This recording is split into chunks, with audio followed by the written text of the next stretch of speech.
Ibu, Pak, kita ini makhluk pintar, gak ada yang bodoh.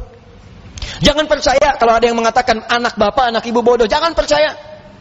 Sudah dilakukan penelitian di Amerika, di Universitas California. Hasilnya apa? Semua manusia pintar. 90% cerdas. 90%. 5% jenius. Jadi kalau ada yang merasa jenius, jangan bangga dulu, cuma 5%. Tuh, 5% lagi telat. Telat itu bukan bodoh, tapi karena pengaruh bagian-bagian tertentu di lingkungannya belum teroptimalkan dua potensi ini. Bahkan dia bisa memilih pengen cerdas atau pengen jenius. Einstein dulu disebut oleh guru sekolahnya dengan kalimat yang sangat kasar. Gak berani saya ungkapkan di masjid karena rumah Allah. Kasar sekali. Keluar dia dari sekolahnya, menemukan kitabnya Avicenna. Dibaca oleh beliau, yang dibaca kitab Al-Basair tentang kecepatan cahaya.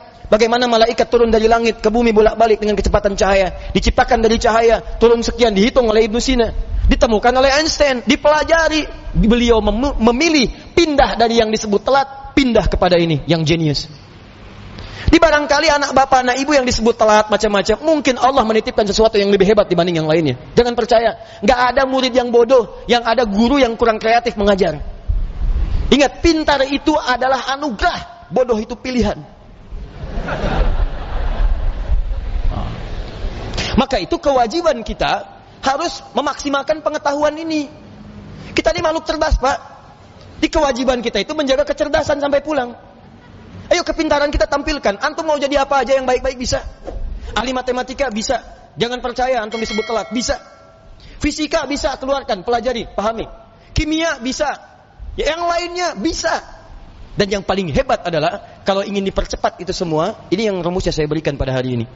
Bagaimana cepat memahami sesuatu, bagaimana cepat mengingat sesuatu, itu yang ditampilkan oleh Quran. Kalau Anda ingin mengeksplor potensi pengetahuan sampai jadi luar biasa, maka Allah mengajarkan cara-cara itu yang akan dibahas. Cuman masalahnya, waktu kita itu tinggal 5 menit lagi. Itu masalahnya. Padahal saya ingin kasih contoh nih. Ini teorinya, ini contohnya, ini prakteknya. Hasilnya jadi begini.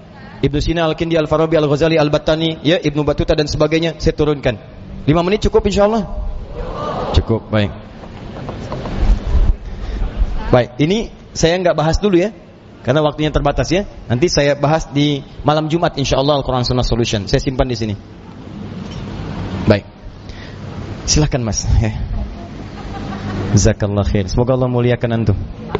Baik. Satu. Baik. Satu, cara cepatnya.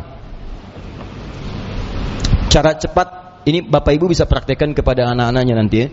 Kita harus yakini karena ini Allah yang menginformasikan. Kita dikasih pengetahuan, kewajiban kita adalah memaksimalkan pengetahuan ini untuk mengoptimalkan fungsi kehidupan di dunia. Kita kan hidup di dunia butuh pengetahuan.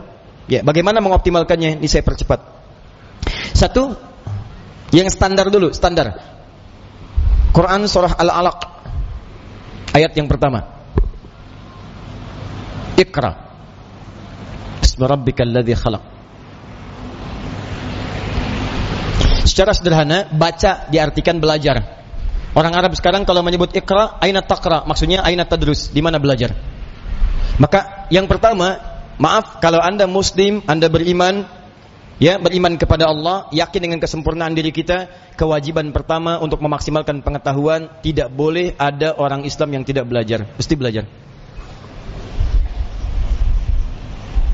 Kemudian diturunkan lewat hadis Nabi sallallahu alaihi wasallam, lihat cara belajarnya, perhatikan caranya. Awas, bukan biasa.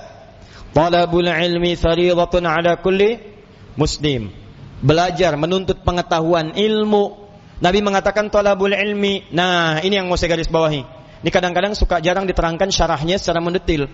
Al-ilmu, talabul ilmi, mencari ilmu.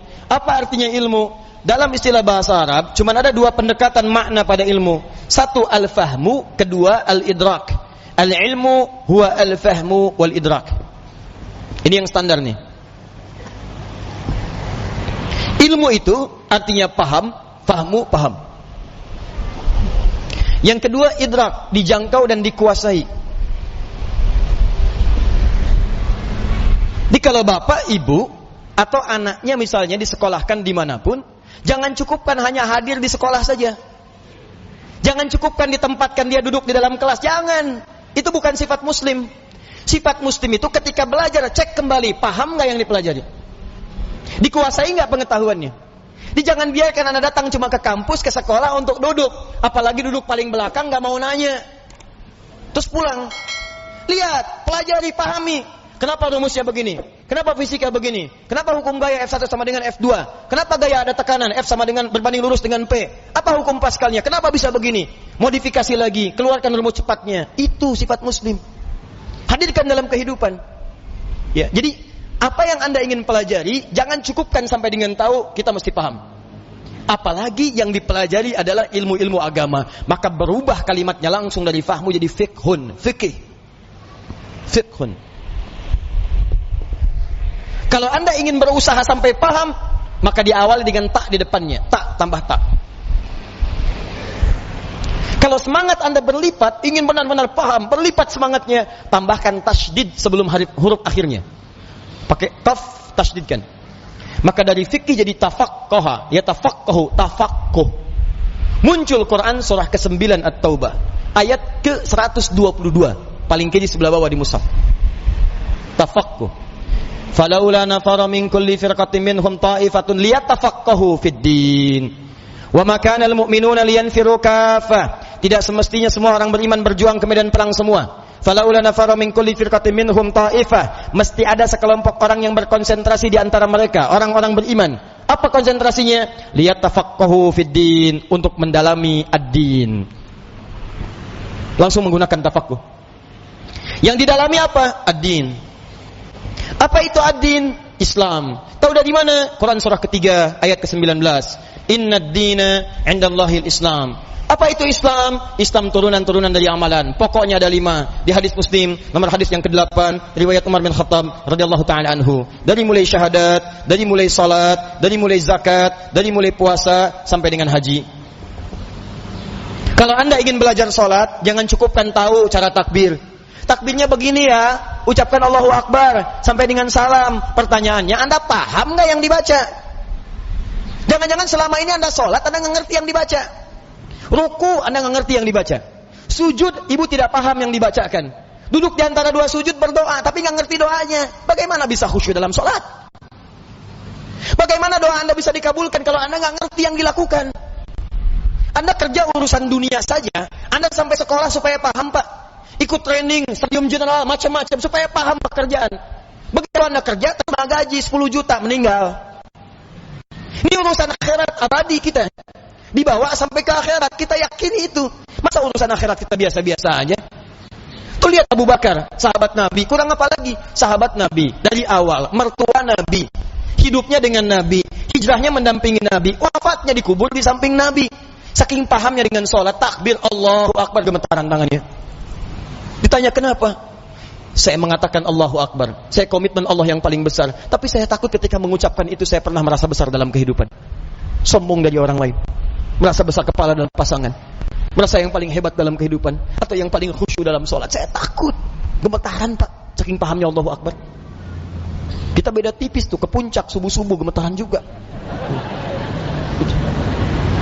Ya kita mau sampai kapan sholat gak paham? Haji itu, dari sekian yang haji berangkat, paham nggak yang dikerjakan? Tawaf dibaca bolak-balik, ngerti nggak? Paham nggak bacaannya? Saya kadang-kadang suka merasa sedih deh kalau situasi tawaf itu. Kenapa sih travel tidak mengajarkan sesuatu yang maksimal?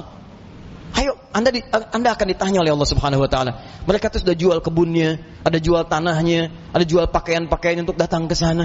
Mereka punya hak untuk berhaji dengan benar. Jangan bebani dengan sesuatu yang tidak ada maksimal gitu. Itu kan doa tawaf cuma 2. Doa tawaf itu 2, Pak. 1 dari Hajar Aswad ke Maqam Ibrahim. Subhanallah, walhamdulillah, wala ilaha illallah, wallahu akbar. Itu ada kisahnya. Kalau bacanya benar, maka Allah akan anugerahkan jawaban doa setiap yang diminta, seperti Allah mengabulkan permintaan Nabi Ibrahim. Itu ada di surah Maryam kisahnya. Ada. Dari ayat 47 sampai ayat 50-nya. Ada kisahnya. Makanya kita berhenti di Maqam Ibrahim. Dari Maqam Ibrahim sampai dengan ke Rukun Yamani, bebas mau minta apa aja. Nggak ada doa spesifik. Bahkan boleh pakai bahasa Indonesia. Karena itu kita ditunggu. Makanya belajar dulu fikihnya. Ini saya bacanya gimana cara bacanya ini? Subhanallah, alhamdulillah. Begitu Anda sampai Maqam Ibrahim, baca senyamannya. Minta, ada doa untuk orang tua. Mungkin ibu Anda sedang meninggal dunia, dia butuh doa. Ayah Anda di alam kubur butuh doa. Ayah Anda hidup butuh doa. Tetangga Anda, anak Anda, istri Anda, itu kan kita mintakan. Sampai ke Rukun Yamani, ke Hajar Aswad, doanya kemudian oleh Allah Subhanahu wa taala diarahkan kepada yang maksimal. Diseleksi lagi yang tadi. Jangan-jangan minta tapi bukan kebutuhan, cuman keinginan. Enggak ada maslahat. Makanya diarahkan kepada yang manfaat dunia dan manfaat akhirat. Rabbana atina fid dunya hasanah wa fil akhirati hasanah wa qina adzabannar. Sampai situ. Jadi yang tadi Anda minta itu benar enggak urusan dunianya? Jangan-jangan minta tapi enggak maslahat dunia. Maka oleh Allah yang bagus dunianya diberikan. Yang ada maslahat akhiratnya diberikan. Yang kurang baik diganti dengan yang lebih baik. Begitu caranya. Kasihan kadang mutar sampai lupa berapa putaran yang sudah dilalui. Ya. Ada kisah hebat nih, saya sambil menutup sedikit. Tapi ini tidak harus ditiru caranya, tapi bagus sebetulnya contoh untuk kita. Ada anak muda, Bu, datang ke Ka'bah. Dia belum nikah tuh. Cari dodo sampai ke sana. Sampai di Multazam. Dia berdoa. Benar. Pakai bahasa dia ngerti. Coba mungkin caranya tidak harus seperti ini, ya. Ya Allah, hamba datang ke sini ya Allah untuk memohon kepadamu jodoh. Saya sudah berusaha sampai datang ke Ka'bah ini ya Allah, mohon kabulkan. Berikan saya jodoh yang terbaik ya Allah. Tiba-tiba di sampingnya datang perempuan tinggi, putih, hidung mancung, langsung ditunjuk. Kayak gini ya Allah.